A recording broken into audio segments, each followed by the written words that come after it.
नमस्कार। Welcome to चलर of Lachit classes. आज हम बात करेंगे एमएस यूनिवर्सिटी का जो सेकेंड ईयर है उसमें जो ईडीटी यानी कि एलिमेंट्स ऑफ डायरेक्ट टैक्सेस का जो पेपर था 14 फरवरी 2023 का जो पेपर था उसके बारे में आज हम डिस्कस करेंगे। तो ये वैलेंटाइन डे स्पेशल जो आपका था पेपर, तो वो पेपर के बारे में आज हम डिस्कस करेंगे क्या क्वेश्चन था और इसका सॉल्यूशन कैसे होगा। तो एंड तक बने रहिए। पूरे क्वेश्चन पूरा पेपर हम सॉल्व करेंगे दो पार्ट में, पार्ट वन और पार्ट टू के अंदर। तो शुरू करते हैं। फर्स्ट क्वेश्चन जो 2.5 मार्क का क्वेश्चन थे उसके अंदर सबसे पहले क्वेश्चन था हमारे पास कि mister Amit retiring his job on 31 March 2021 and from 1/4/2021 he entitled to pension of 3,000 per month। 3,000 रुपए उसको पेंशन मिलता था। On 1/8/2021 he got the 80% of his pension commuted and receiving 1,20,000। So compute taxable uncommuted pension if he is a non-government employee and not receiving direction fee। तो ये कोई फर्क नहीं पड़ता कि नॉन गवर्नमेंट एम्प्लॉई या गवर्नमेंट एम्प्लॉई है, दोनों के लिए जो कि हम कैलकुलेट कर रहे हैं अनकॉमिटेड पेंशन की बात करें तो अनकॉमिटेड पेंशन जो होता है वो हर एक के लिए टैक्सेबल होता है और उससे वो भी फर्क नहीं पड़ता कि ग्रेजुएटी रिसीव होती है या नहीं होती। तो सॉल्यूशन देखते हैं। सबसे पहले तो सॉल्यूशन इसका है कि टैक्सेबल अनकॉमिटेड पेंशन कैलकुलेशन करने के लिए 1 अप्रैल से लेके 1/8 तक का, यानी 1 अगस्त तक का, जहां तक कि उसने कॉम्यूट करवाया था, यहाँ पे लिखा हुआ है डेट कि 1/8 से उसने कॉम्यूट कराना शुरू कर दिया है, 80% कॉम्यूट करवा रहा है। तो पहले तो उसको फुल पेंशन मिलता था 1 अप्रैल जब से रिटायर्ड हुआ तब से लेके 1/8 तक का। तो 3,000 इंटू 4 मंथ्स के हिसाब से 12,000 की उसका कॉम्यूट पेंशन आ रहा है। अच्छा, 1/8 से वो 80% कॉम्यूट करवा रहा है और हम कैलकुलेशन कर रहे हैं अनकॉम्यूटेड की। तो अनकॉम्यूटेड की कैलकुलेशन कर रहे हैं तो रिमेनिंग 20% हम लेंगे। ओके, तो कहाँ तक लेंगे? ईयर एंड तक। तो 1/8 से लेके हमारा जो फाइनेंशियल ईयर कंप्लीट होता है 31 मार्च 2022, तो वहां तक हमने कैलकुलेट किया तो 8 मंथ्स होता है। तो 3,000 इंटू 8 मंथ्स इंटू 20%, यानी कि 4,800 रुपए। तो कुल मिला के हमारा 16,800 रुपए जो है वो टैक्सेबल अनकॉम्यूटेड पेंशन हो गया। तो यहाँ पे लिखा हुआ है uncommuted pension is always taxable whether a person is government employee और नॉट।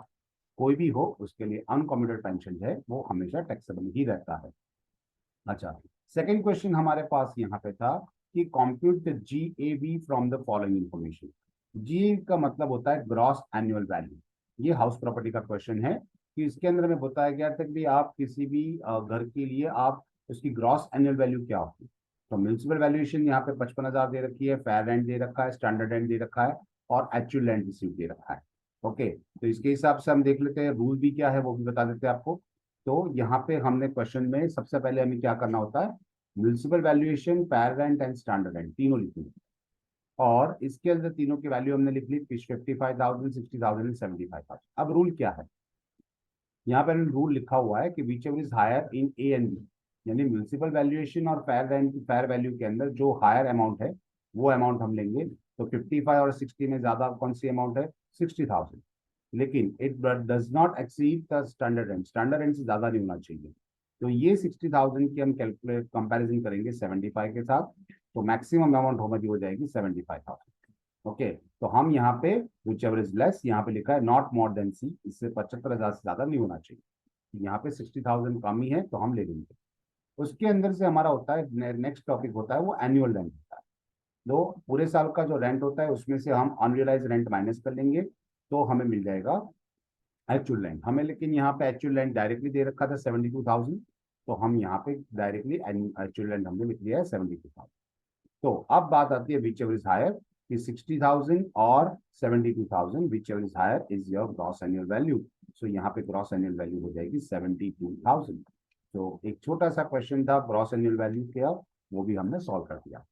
चलो, उसके बाद हमारे पास थर्ड क्वेश्चन पूछा गया था कि state giving the reasons whether the assets is a short term और long term in the case given below. यानी ये शॉर्ट टर्म या लॉन्ग टर्म कैपिटल गेन है वो हमें बताना है। तो ये कैपिटल गेन का टॉपिक है। तो यहाँ पे लिखा है कि mister x has purchase the house property on 10th March and transferred it on 6 June. Okay, 10 मार्च 2020 को लिया, 6 जून 2021 को उसने बेच दिया, यानी किसी को ट्रांसफर कर दिया। तो ये capital short term capital gain है या लॉन्ग टर्म कैपिटल गेन है। तो इसके लिए हमारे पास सॉल्यूशन है कि अगर हाउस प्रॉपर्टी है तो वो हाउस प्रॉपर्टी 10th मार्च 2020 को लिया, 6 जून को हमने डेट ऑफ सेल लिखा हुआ है। तो हमने कुल मिला के 13 मंथ्स 26 डेज हो गया। ओके, तो ये शॉर्ट टर्म कहलाएगा। क्यों शॉर्ट टर्म कहलाएगा? तो रूल ये है कि अगर ग्रेटर देन 24 मंथ्स होता है, यानी 24 महीने से ज्यादा होता है, नहीं 2 साल से ज्यादा होता है, तो लॉन्ग टर्म है। उससे कम है तो शॉर्ट टर्म है। ओके, तो यहाँ पे हमारा 13 महीने 26 दिन हो रहा है, तो ये ऑफकोर्स शॉर्ट टर्म हो जाएगा। तो ये हमारा शॉर्ट टर्म है। उसके बाद दूसरा क्वेश्चन के अंदर लिखा था कि भी Y purchase listed shares of the Indian company on 10th March and transfer to 6 June. 6 जून को ट्रांसफर कर लिया, 10th मार्च को। डेट ऑलमोस्ट सेम थी, ये हाउस प्रॉपर्टी की और शेयर की, लेकिन दोनों के रूल अलग अलग है। कि जो listed shares of Indian company है उसके लिए हमारा सेम टाइम हो रहा है 13 मंथ्स एंड 26 डेज, लेकिन वो होगा लॉन्ग टर्म। क्यों? तो लिस्टेड शेयर्स के बारे में बताया जाए तो शेयर्स के लिए रूल है 12 मंथ्स। अगर 12 महीने से ज्यादा है तो वो लॉन्ग टर्म, 12 महीने से कम है तो शॉर्ट टर्म। तो यहाँ पे देखो 13 महीने हो गए और 26 दिन ऊपर हो रहा है, तो ये लॉन्ग टर्म कैपिटल गेन हो गया। तो ये अनलिस्टेड शेयर्स है। हमें क्वेश्चन में रीजन भी पूछा था, तो हम यहाँ रीजन भी बता रहे हैं। ओके, नंबर 3 में लिखा था म्यूचुअल फंड के बारे में। तो म्यूचुअल फंड हम डायरेक्टली लिखते थे, यहाँ म्यूचुअल फंड था, 7 जुलाई को परचेज किया था, 10 जुलाई 2021, 12 महीने उससे ऊपर हो गया। तो ये 12 महीने और 3 डेज हो रहे हैं, तो हमने इसको लॉन्ग टर्म कंसिडर किया है। लेकिन उसके लिए भी क्यों? क्योंकि उसके लिए भी सेम रूल्स है कि 12 महीने से अगर ज्यादा है तो वो लॉन्ग टर्म, 12 महीने से कम है तो वो शॉर्ट टर्म। तो ये 12 महीने ऊपर 3 हो गया, तो ये लॉन्ग टर्म कैपिटल गेन में चला जाएगा। तो ये पूरा क्वेश्चन था हमारे पास लॉन्ग टर्म और शॉर्ट टर्म की। उसके बाद क्वेश्चन बोला गया कि भी net taxable income of mister Amit is 10,50,000।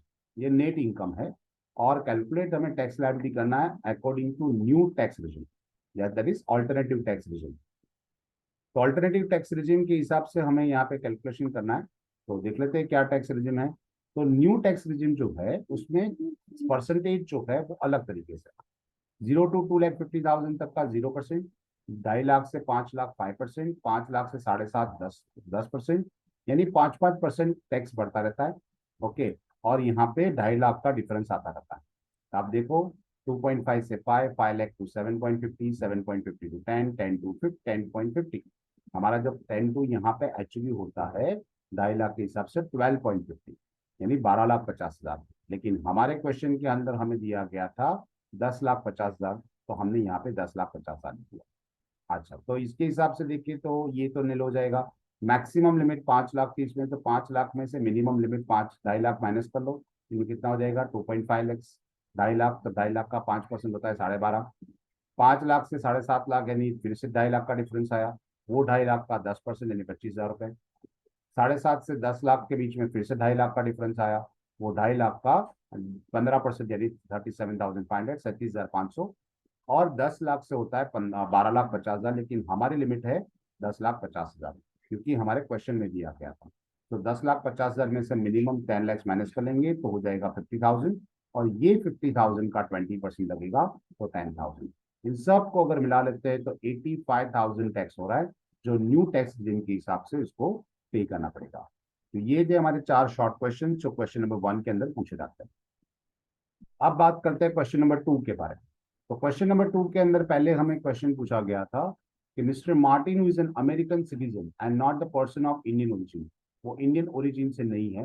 Kemps to India for the first time from the USA on first April 2015। 1 अप्रैल 2015 को आया। स्टेड हियर फॉर 3 यानी 3 साल तक यहीं पे रुका रहा। And then left to Germany on first 1/4/2018, यानी 3 साल के बाद वो वापस जर्मनी चला गया। He returned to India on 1/7/2019. Okay, September 2019 में वापस आया and remained in India up to till 1st December. तो 1st December 2019 तक वो रुका। He went back to the USA and he again came to India for taking an employment in Mumbai branch of an American company on 25th January. He was then present in India till 31st March. Okay. तो हमें यहाँ पे क्या करना है, what is residential status, उसका residential status क्या है। मैं पूरा क्वेश्चन इसलिए पढ़ रहा हूँ ताकि आपको क्वेश्चन समझ में आए और तब जाके आपको आंसर समझ में आएगा। तो पूरे वीडियो में विदाउट स्किप आप बने रहिए, तो ये आपको पूरा क्वेश्चन अच्छे से समझ में आएगा, कॉन्सेप्ट इजीली क्लियर हो जाएगा। तो यहाँ पे आप देखो तो residential status of mister Martin है ये आपको डिसाइड करना है। तो कैसे डिसाइड करेंगे? तो सबसे पहले हमारा जो प्रीवियस ईयर यहाँ पे असेसमेंट ईयर दिया है 22-23, तो हम क्या करेंगे, 21-22 हमारा प्रीवियस ईयर हो जाएगा। तो हम पहले प्रीवियस ईयर का कैलकुलेशन करते हैं। तो ये रहा हमारा क्वेश्चन। पहले हम लिख देते हैं सेंटर में mister Martin, previous year 21-22, assessment year 22-23। Mr. Martin, who came to India in the previous year 2021-22 for 66 days. कैसे हुआ भाई ये 66 डेज, वो भी बता देते हैं। तो 25 जनवरी को आया, ओके, 31 मार्च तक रुका। ओके, देखो हमारे क्वेश्चन के अंदर हमें मेंशन किया गया था कि वी, यहाँ पे वो क्या कैसा है कि again came to India for taking an employment in Mumbai branch on 25 January 2022, और कब गया टिल 31 मार्च वो यहीं पे था। ओके, तो वो उसके हिसाब से हमने 66 डेज का कैलकुलेशन किया है। तो 25 जनवरी से लेके 31 मार्च तक का 66 वीक्स होता है।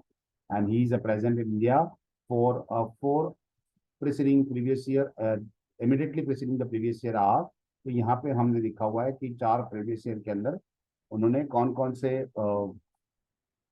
ईयर में वो कितना रुका था। तो 2020-21 के अंदर, 19-20 के अंदर वो एक भी दिन नहीं आया था। ओके, यहाँ पे लिखा हुआ है कि देखो कि वो चला गया था कब, कि रिटर्न 1/7/2019। ओके, और रुका 1 दिसंबर 2019 तक। फिर 1 दिसंबर 2019 से लेके 25 जनवरी 2022 के बीच में वो इंडिया में आया ही नहीं था। ओके, तो वो गैप के अंदर ये 2 साल चले गए उसके। तो यहाँ पे 2021 और 2019-20 आ गए। अब जबकि 2018-19 में वो इंडिया में था, कैसे, वो 1/9 को आया था, 1/12 तक था। अभी बताया था आपने कि सितंबर से लेके वो और दिसंबर तक रहा था। तो वो डेज होता है 153। इसके अंदर क्या करोगे, सेवेंथ मंथ है, यानी आपका हो जाएगा जुलाई। तो जुलाई के 31 दिन हो जाएंगे। उसके बाद अगस्त आएगा, अगस्त के 31 दिन ऐड कर लेना। ओके, फिर आएगा अगस्त के बाद सितंबर, उसके 30 दिन। ठीक है, उसके बाद आएगा अगस्त के बाद सितंबर, अक्टूबर, नवंबर एंड दिसंबर। दिसंबर का फर्स्ट डेट है तो हम दिसंबर का डेट नहीं काउंट करेंगे, इसका सिर्फ 1 डे काउंट करेंगे। तो इसके हिसाब से फर्स्ट डेट को था तो दोनों डेट कंसिडर की जाती है। तो 1 दिसंबर का एक दिन यहाँ पे कैलकुलेट होगा, तो 153 डेज हो रहा है। उससे पहले वो इंडिया में था, देखो यहाँ पे लिखा था कि वो 3 साल तक इंडिया में था। ओके, तो वो पूरा साल इंडिया में था तो 365 डेज। तो पिछले 4 सालों में उसके हो गए 518 दिन। हमारा रूल बता रहा है कि if a person is an present in India for 182 days और मोर इन अ प्रीवियस ईयर, ये पहली बेसिक कंडीशन थी अंडर सेक्शन 6(1). और सेकेंड बेसिक कंडीशन थी must be present in India at least 60 days in a previous year and 365 days immediately preceding 4 previous years. तो यहाँ पे देखो आप 66 डेज हो गया प्रीवियस ईयर में, और ये मोर देन 365 हो गया। तो यहाँ पे रूल में लिखा हुआ है कि here he satisfy the second basic condition under section 6(1). कौन सी है वो भी लिखा हुआ है, that is he must be present at least 60 days in a previous year and 365 days immediately preceding 4 previous year. तो ये कंडीशन वो सेटिस्फाई कर लेता है, so he is resident in India. तो ये बंदा हो जाएगा रेसिडेंट। तो रेसिडेंट पर्सन है तो रेसिडेंट बन जाओ। अब रेसिडेंट है तो हमें एडिशनल कंडीशन लगानी पड़ेगी कि भी वो ऑर्डिनरी है या नहीं है। तो एडिशनल कंडीशन का रूल बनता है, additional condition under section 6(6). Okay, तो अंडर सेक्शन 6 के हिसाब से देखा जाए तो क्या होता है, तो हम दोनों रूल्स पहले बता देते हैं। फर्स्ट रूल होता है कि वो पिछले 10 साल के अंदर 2 साल रेसिडेंट होना चाहिए। ये फर्स्ट बेसिक एडिशनल कंडीशन है। एंड दूसरी कंडीशन है पिछले 7 सालों के अंदर वो 770 दिन यहाँ पे इंडिया में होना चाहिए, मोर देन 770 डेज। ओके, तो हमने यहाँ पे पूरा जो प्रीवियस ईयर था हमारा उससे अगले 10 साल यहाँ पे लिखिए, 2021, 19, 20, 18, 19, 17, 18, 16, 17, 10 साल हमने उल्टे लिख दिए। अच्छा, इसके हिसाब से हमने नंबर ऑफ डेज जो हमारे क्वेश्चन में दिए गए थे उसके हिसाब से हमने लिख दिया है, वो भी आपको मैं एक्सप्लेन कर देता हूँ। कि वो यहाँ पे देखो कि 21, 19, 20 में तो अभी हमने कैलकुलेशन करी, ये 2 दिन नहीं था, आया नहीं था, तो ये था। ये 153 और 365 तो हमने लिखा था, 18, 19, 17, 18 वो तो हमने लिख दिया। अच्छा, उसके अगले दोनों साल में मैंने 365 लिखा है। क्यों लिखा है भाई? तो यहाँ पे देखो क्वेश्चन, वो 1 अप्रैल 2015 को आया था और 3 साल तक के लिए यहाँ रुका है, 1 अप्रैल 2018 तक का, है ना। तो यहाँ पे 15 को आया था, यानी 15-16 यहाँ पे था, 16-17 यहाँ पे था, और 17-18 तक भी यहीं पे था। तो हमें तीनों में 365 लिखना है। देखो 17-18 ये रहा, 15-16 ये रहा, और 16-17, यानी तीनों में 365, 365, 365 दिन आए। उससे पहले वो आया नहीं था भारत में, क्योंकि यहाँ पे लिखा था फर्स्ट टाइम केम ऑन 1 अप्रैल 2015। तो फर्स्ट टाइम आया था, तो उससे पहले आया नहीं था। उससे सारे के पहले सालों में हमने लिख दिया नील नील नील नील। ओके। अब देखो, यहाँ पे नील है तो नॉन रेसिडेंट, नील है तो नॉन रेसिडेंट। 153 डेज के बाद इन्हें सोचे तो रेसिडेंट कैसे हो गया भाई? तो 66 डेज की कंडीशन हो गई, और अगले 4 सालों में 365 दिन होने चाहिए, तो नेक्स्ट ईयर भी हो रहा है, अगले साल ही हो रहा है, प्रीवियस ईयर भी हो रहा है। ओके, तो और 365, तो 182 डेज की भी कंडीशन सेटिस्फाई हो गई।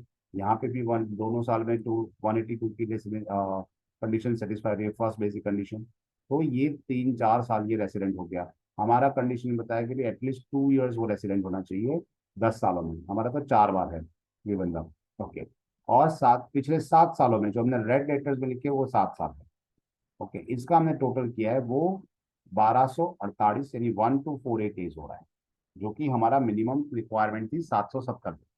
तो देखो अब यहाँ पे नीचे लिखा हुआ है कि दोनों कंडीशन सेटिस्फाई हो रहा है।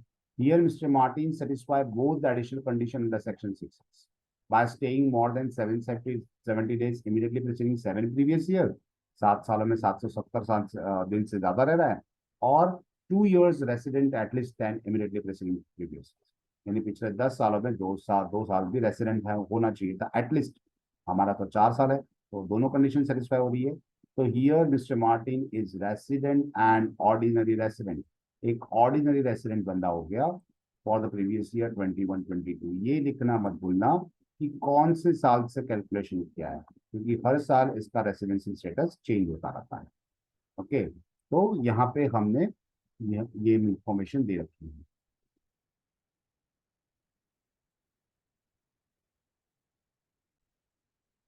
ये था हमारा क्वेश्चन। इसके बाद हम एक और क्वेश्चन लेते हैं। यहाँ पे क्वेश्चन बी पॉइंट में लिखा था कि उसका रेसिडेंशियल स्टेटस फाइंड करने के बाद इंसिडेंस ऑफ टैक्स का क्वेश्चन था। 10 मार्क का ये क्वेश्चन था कि from the following information find out the income chargeable to tax, okay, for the assessment year 22-23, assuming mister Krishiv is an ordinary, not ordinary, या फिर नॉन रेसिडेंट। तो तीनों केसेस के अंदर हमें लिखना था। तो हमें क्वेश्चन में दिया गया है, तो उसके हिसाब से सारे के सारे सिचुएशंस हम यहाँ पे लिख रहे हैं। तो यहाँ पे लिखा हुआ है मिस्टर कृषि, previous year assessment year, incidence of tax. तीनों के कॉलम हमने बनाया ROR, that is ordinary and sorry resident and ordinary resident. RNOR, ordinary but not ordinary resident, resident but not ordinary sorry, and non resident that is NRI। First income उसकी बताई कि royalty income received in Canada from the government of India. भाई government of India से payment हो रहा है, तो government of India से पेमेंट होगा तो income occur and arise in India हो गया। तो समझ लो कि income occur and arise from India है, या इनकम रिसीव्ड इन इंडिया है, तो chargeable in all the cases आएगा। तो यहाँ पे इनकम जनरेट कहाँ से हुई है? इंडिया से, तो टैक्सेबल टैक्सेबल टैक्सेबल, यानी तीनों कॉलम के अंदर हम टैक्सेबल रखेंगे। उसके बाद जो लिखा हुआ है कि भाई salary received in Indian from the formal employer of Sri Lanka. Sri Lanka का जो फॉर्मल एम्प्लॉयर था वहां से उसको सैलरी रिसीव हो, लेकिन ये रिसीव कहाँ हो रही है? रिसीव इन इंडिया, इंडिया में रिसीव हो रहा है, तो ये इंडियन इनकम हो गई, और टैक्सेबल इन ऑल केसेस, तो 1,40,000 तीनों कॉलम में जाएंगे। अच्छा, उसके बाद है dividend paid by the foreign company but received in India. Foreign company का डिविडेंड था और इंडिया में रिसीव हो रहा है, लेकिन रिसीव्ड इन इंडिया है तो इंडियन इनकम हो गई, है ना? तो ऐसे केसेस में टैक्सेबल इन ऑल केसेस, तो 80,000 80,000 80,000। अच्छा, उसके बाद है income from business in UK belong being control from India. देखो ये चीज याद रखना कि अगर कंट्रोल फ्रॉम इंडिया है, भले ही बिजनेस बाहर है लेकिन इंडिया से कंट्रोल हो रहा है, तो इंडियन इनकम हो जाएगी, तो टैक्सेबल इन ऑल केसेस। लेकिन इसकी जगह कंट्रोल फ्रॉम आउटसाइड इंडिया होता तो टैक्सेबल टैक्सेबल नॉट टैक्सेबल हो जाता, मैंने 10,000 नील कर लेते। कब? जबकि वो कंट्रोलिंग आउटसाइड इंडिया होता तब। यहाँ पे तो कंट्रोल फ्रॉम इंडिया है तो टैक्सेबल इन ऑल केसेस। इसके बाद है interest on general development bond. General development bond का तो जर्मन डेवलपमेंट बॉन्ड था, उसमें 50% इंडिया में रिसीव हो रहा है और 50% बाहर हो रहा है। तो जो 50% इंडिया में रिसीव हो रहा है, अमाउंट हमें दी गई थी क्वेश्चन के अंदर 30,000। देखिए क्वेश्चन, तो क्वेश्चन के अंदर ने लिखा था कि interest on the German development bond half of the amount received in India. तो ऐसे केसेस में हाफ अमाउंट जो है 30,000 का, वो क्या होगा, रिसीव्ड इन इंडिया 15,000 है, तो वो तो सारे केसेस में टैक्सेबल है। लेकिन अगर रिसीव्ड आउटसाइड इंडिया है, देखो इंटरेस्ट, ये इंटरेस्ट अकर कहाँ पे हुआ, तो अकर हो रहा है यानी वहां से हो रहा है जर्मन से, क्योंकि जर्मन का डेवलपमेंट बॉन्ड है। और रिसीव भी कहाँ हो रहा है, तो 50% इंडिया में हो रहा है, बाकी का जर्मन में ही होगा, दैट इज आउटसाइड इंडिया। तो आउटसाइड इंडिया वाला पोर्शन है उसमें टैक्सेबल, टैक्सेबल, नॉट टैक्सेबल आएगा। ये 15,000 दो में आएगा, लास्ट वाले में नहीं आएगा। ओके, और जो इंडिया में है तो 15,000 15,000 15,000 सब में आएगा। तो हमने यहाँ पे कंबाइन कर दिया है 15 + 15 एंड 30, यहाँ पे 15 + 15 एंड 30, और आउटसाइडर में सिर्फ 15,000, क्योंकि जो नॉन रिसीव्ड इन इंडिया है वो आउट लास्ट कॉलम में नहीं आता, एनआरआई के अंदर नहीं आता, डैश होता है। ओके, उसके बाद है profit from business in Gujarat, in Gujarat control from Dubai. देखो बिजनेस सेटअप कहाँ पे है, इंडिया में है बिजनेस सेटअप, है ना, तो इंडिया में बिजनेस सेटअप है तो भाई इंडियन इनकम हो गई, तो टैक्सेबल इन ऑल केसेस, तो 1 लाख तीनों केसेस में आएगा। अच्छा, profit of the year 2006-7 from the business in Mexico remitted to India, यानी पहले पिछले सालों में हमने वहां पे अर्न किया था, वो यहाँ पे आ रहा है। तो ये बात समझ लो, पिछला अनटैक्स है या फिर टैक्स है। अगर पिछले साल की इनकम है तो वहां की गवर्नमेंट ने उसके ऊपर ऑलरेडी टैक्स कलेक्ट कर लिया है। तो उस letter and remitted to India है, तो वो इंडिया के अंदर टैक्सेबल नहीं होगा, एग्जाम्प्टेड हो जाएगा, तो यहाँ पर मिल जाएगा अमाउंट। ओके, उसके बाद है profit on sale of the building in India. India में बिल्डिंग थी, इंडिया में सेल हुई है, भले ही पैसा कहीं पे भी गया हो, तो इंडियन इनकम हो जाएगी, taxable in all cases. Okay, income from property in London, ये जो क्वेश्चन था यहाँ पे देखो, कि यहाँ पे क्वेश्चन में लिखा हुआ था कि that is income from property in London but receive 1/3 इन कोलकाता। तो 1/3 पोर्शन जो है वो इंडिया में रिसीव हुआ है तो टैक्सेबल हो जाएगा। तो 1,50,000 का 1/3 कितना हो जाता है भैया, 50,000 रुपये। तो बाकी का यहाँ पे लिखा है कि हमने 50,000 रुपये जो था वो 1/3 पोर्शन टैक्सेबल टैक्सेबल टैक्सेबल, लेकिन बाकी का 2/3 पोर्शन जो था, यानी कि 2,01,00,000 रुपीज, वो taxable not taxable not taxable हो जाएगा। 1 लाख नील नील, क्योंकि income occur and receive outside India, Bharat के बाहर ही लंदन में ही वो मिला भी है और वहां पे भी उस अकर हुआ है। So accrue and receive outside India है, तो वो टैक्सेबल इंडिया में नहीं होगा, ऑर्डिनरी रेसिडेंट के लिए होगा, बाकी केस में नहीं होगा। अच्छा, उसके बाद है income from property in Dubai but received in Canada. देखो यहाँ पे भी सेम रूल है, income occur and arise in Dubai and received in Canada, दोनों आउटसाइड इंडिया है, तो taxable not taxable not taxable other income में जाता है। तो यहाँ पे 2,50,000 नील नील। ओके, उसके बाद है rental income occur in Australia, यानी वहां पे प्रॉपर्टी ऑस्ट्रेलिया में थी, रिसीव्ड इन इंडिया, लेकिन इंडिया में रिसीव हो रहा है तो taxable in all cases. Income कहीं पे भी जनरेट हुई हो, इंडिया में रिसीव होती हो, या फिर इंडिया से अकर होती है, यानी यहाँ पे यहाँ की इनकम है, इंडियन इनकम है, तो ऐसे केसेस में टैक्सेबल इन ऑल केसेस ही लगता है। Last, income from business in Australia but the control from Turkey, ये भी दोनों आउटसाइड इंडिया है, तो taxable not taxable not taxable. अब हमने क्या किया, सबका टोटल कर लिया, तो हमारे पास टैक्सेबल इनकम आ गई 9,85,000, 6,25,000 एंड 6,10,000, ये हमारा आंसर हो जाएगा। अच्छा, और इसके बाद एक और क्वेश्चन देख लेते हैं हम, ये लास्ट क्वेश्चन हम दे लेते हैं। 3 क्वेश्चन यहाँ पे हम डिस्कस करेंगे नेक्स्ट लेक्चर के अंदर, नेक्स्ट वीडियो के अंदर बाकी के लेक्चर, बाकी का टॉपिक यानी बाकी का पेपर हम कंप्लीट करेंगे। ओके, तो ये यहाँ पे क्वेश्चन नंबर 3 के अंदर पूछा गया था कि जो मिस्टर अमन है, is an employee of the Topex limited and receive 10,50,000 as gratuity under the payment of gratuity act. He retires on 15 September after completing the service of 31 years and 7 months.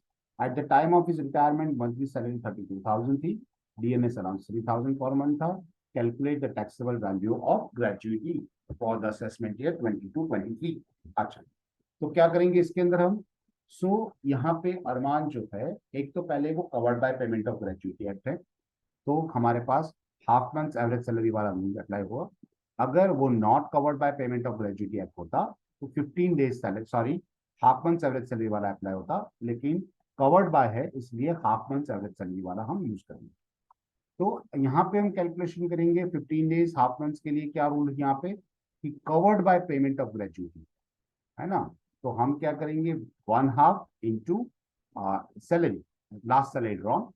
Okay, कितने साल के लिए, 31 साल है, 7 months. तो यहाँ पे round of करने का रूल है, तो हम 31 ईयर्स, 7 मोर देन 6 मंथ्स है, तो यहाँ पे 32 ईयर्स कर लेंगे। देख लीजिए क्वेश्चन में क्या था, उसके हिसाब से हमने कॉम्प्यूटेट करके रखा हुआ है।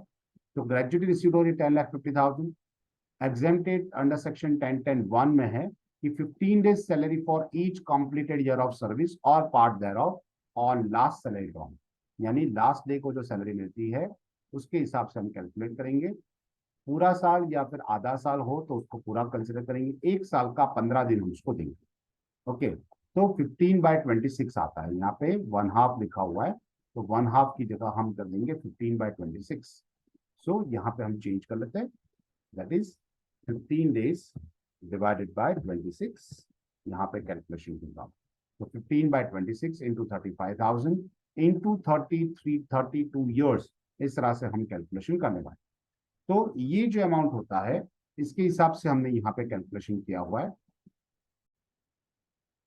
तो कैलकुलेशन किया हुआ है, तो हमने यहाँ पे जो अमाउंट लिखी हुई है अमाउंट गलत है, अमाउंट में हम चेंज कर लेते हैं। तो इसका मल्टीप्लिकेशन के हिसाब से देखा जाए तो अमाउंट हो रहा है 6,46,153, ये अमाउंट होता है। तो 6,46,143 ये अमाउंट हो रहा है। तो इसमें से शॉर्टेस्ट अमाउंट क्या हो जाएगा हमारा, यही अमाउंट हो जाएगा सबसे कम वाला। तो ये अमाउंट हो जाता है, दैट इज 6,46,153, ये हमारा टैक्स एग्जेम्पशन हो जाएगा। और 10 लाख में से अगर इसको माइनस कर ले तो हमारे पास बैलेंस अमाउंट बच जाता है। जो अमाउंट बचेगा वो क्या कहलाएगा, अमाउंट हो जाएगा हमारा 4,03,846। तो ये हमारा हो जाएगा टैक्सेबल ग्रेजुएटी। टाइपिंग एरर थी यहाँ पे, कैलकुलेटिव मिस्टेक थी, तो हमने वो चेंज कर ली है। तो ये हो जाएगा 15 डेज, ये covered by payment of gratuity act है, तो इसको 15 डेज के हिसाब से होगा। अगर नॉट कवर्ड होता तो हमें यहाँ पे एग्जामेशन सेक्शन लगाना पड़ता है, सेक्शन 10(10)(2). ओके, और 15 डेज सैलरी होता, उसकी जगह आता है half month average salary. Okay, उसमें एवरेज सैलरी मिल जाती है, यहाँ पे 15/26 कवर्ड बाय के लिए। अच्छा, बाकी की दो तो हमारे पास बताइए, एक्चुअल ग्रेजुएटी रिसीव जो कि हमें क्वेश्चन में दी गई होती है, एंड मैक्सिमम में 20 लाख था, इससे ज्यादा ग्रेजुएटी हम नहीं मिलती हमें। ओके, तो ये था हमारा टैक्सेबल ग्रेजुएटी का पॉइंट। दूसरा क्वेश्चन जो हमारे पास था कि information of calculate taxable amount of pension of mister Kiran, an employee of the Fortex limited.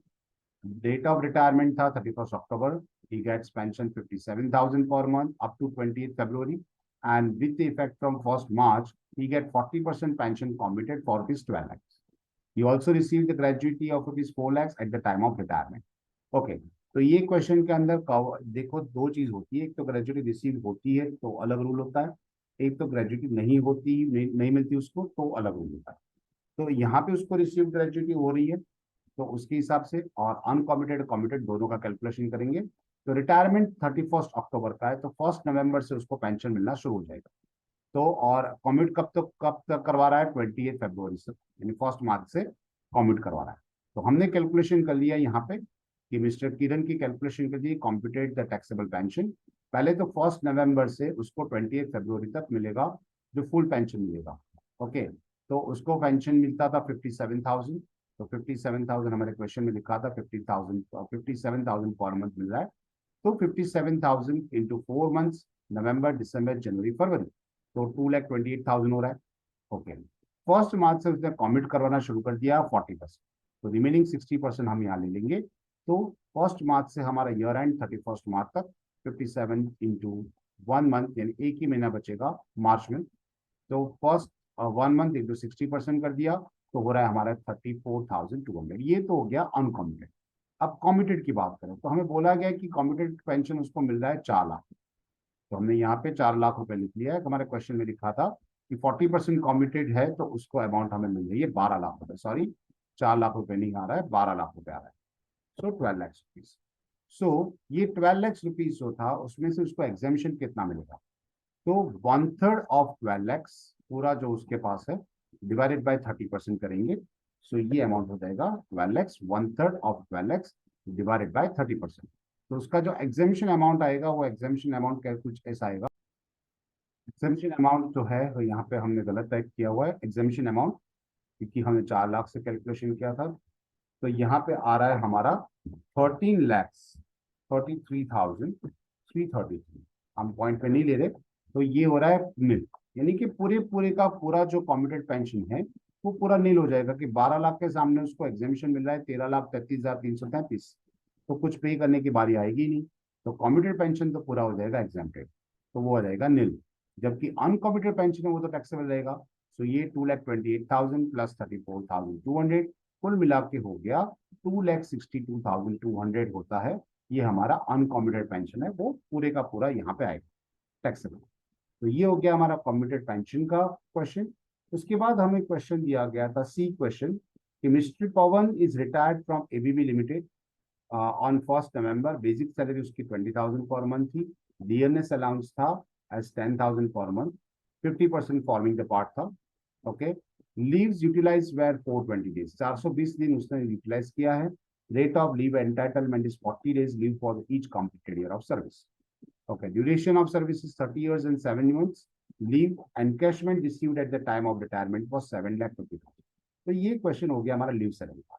Leave salary के लिए हमें क्या करना पड़ेगा, पहले तो as per income tax rule और एज पर कंपनी रूल के हिसाब से लिखना होगा।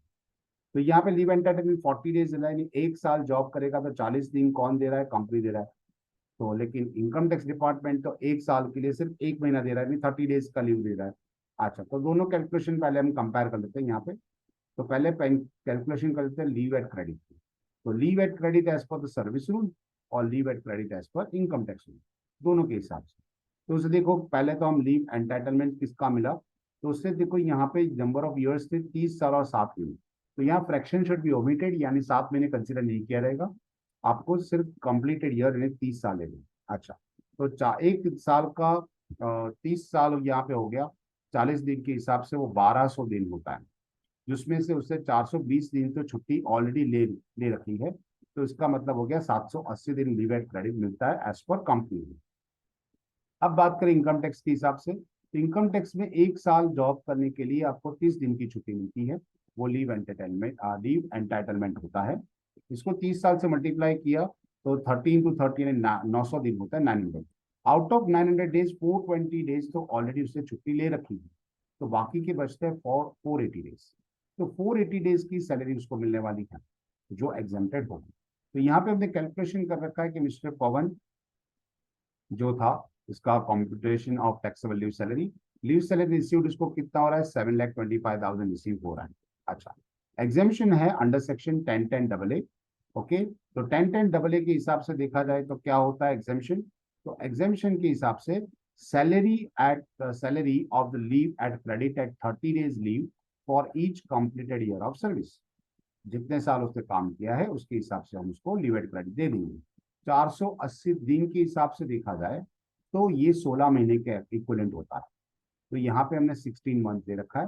अच्छा, सैलरी हमने 25,000 क्यों ले रखी है, तो सैलरी में होता है यहाँ पे 20,000 पर मंथ उसका बेसिक प्लस डीए फॉर्मिंग दिया जाता है। तो 20,000 तो ये इसका बेसिक हो गया। जो डीएनएस अलाउंस है वो 10,000 है, उसमें से 50% फॉर्मिंग है तो हम सिर्फ 5,000 रुपये लेंगे। सो 20 + 5 25,000 होगा। तो हमने यहाँ पे कैलकुलेशन में 25 इस तरह से दिया। सो 25,000 इंटू 16, ये 4 लाख रुपये हो जाएगा। 10 मंथ्स एवरेज सैलरी, तो पिछले 10 महीनों की सैलरी जो कि कुछ बड़ी नहीं है ज्यादातर, तो उसके हिसाब से हम 25,000 रुपये के हिसाब से कैलकुलेट करें तो पूरे साल के अंदर 10 महीने का हो जाएगा 2,50,000। That is 25,000 into 10। Maximum limit है इसके अंदर 3 लाख रुपए, और एक्चुअल लीव सैलरी जो कि हमें 7,25,000 दिया। तो ये जो 4 एग्जामेशन है लिस्ट ऑफ फॉलोइंग, इसके अंदर से कम अमाउंट होगी वो आपको एग्जामेशन मिल जाएगी।